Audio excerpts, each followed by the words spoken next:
Welcome to Abhyas spoken Hindi classes. ఈ రోజు మనము ఏంటంటే ఎవరైనా ఒక మనిషి కలిసినప్పుడు వాళ్ళు మీరు ఎక్కడ ఉంటారు, మీరెవరు, మీరు ఇక్కడ ఏం పని చేస్తున్నారు, ఇలాంటి జనరల్ క్వశ్చన్స్ అడుగుతాం కదా, వాటిని హిందీలో ఎలా అడుగుతారు అన్నది ఈరోజు మన టాపిక్. చూడండి, నువ్వు ఎవరు అని అడగాలి హిందీలో. ఎలా? తుమ్ కౌన్ హో. నువ్వు ఎవరు అంటే తుమ్ కౌన్ హో. నువ్వు ఎక్కడ ఉంటారు, నువ్వు ఎక్కడ ఉంటావు అంటే ఏంటి? మీరు ఎక్కడ ఉంటారు లేదా నువ్వు ఎక్కడ ఉంటావు అంటే తుమ్ కహా రహతే హో, తుమ్ కహా రహతే హో. మీరు ఎక్కడ పని చేస్తారు అని అడగాలి. మీరు ఎక్కడ వర్క్ చేస్తున్నారంటే అని అడుగుతాం జనరల్ గా కలిసినప్పుడు. ఆప్ కహా కామ్ కర్తే హో, ఆప్ కహా కామ్ కర్తే హో అంటే మీరు ఎక్కడ పని చేస్తున్నారు అని.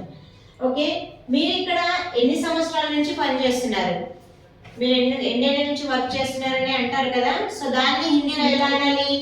आप यहाँ कितने सालों से काम कर रहे हो, आप यहाँ कितने सालों से काम कर रहे हो అంటే మీరు ఇక్కడ ఎన్ని సంవత్సరాల నుంచి పని చేస్తున్నారు. ఓకే, మీరు హైదరాబాద్ లో ఎక్కడ ఉంటారు, హైదరాబాద్ లో ఎక్కడ ఉంటారండి మీరు అని అడుగుతాం జనరల్ గా మనము. దాన్ని ఎలా అనాలి? आप हैदराबाद में कहाँ रहते हो, आप हैदराबाद में कहाँ रहते हो అంటే మీరు హైదరాబాద్ లో ఎక్కడ ఉంటారు అని. సో ఇలా మనం ఒక మనిషి కలిసినప్పుడు జనరల్ గా అడగాల్సిన క్వశ్చన్స్ ఇవి. సో వీటిని ఒకటికి రెండు సార్లు చూసి మీరు జనరల్ గా నార్మల్ గా మాట్లాడడం నేర్చుకోవచ్చు.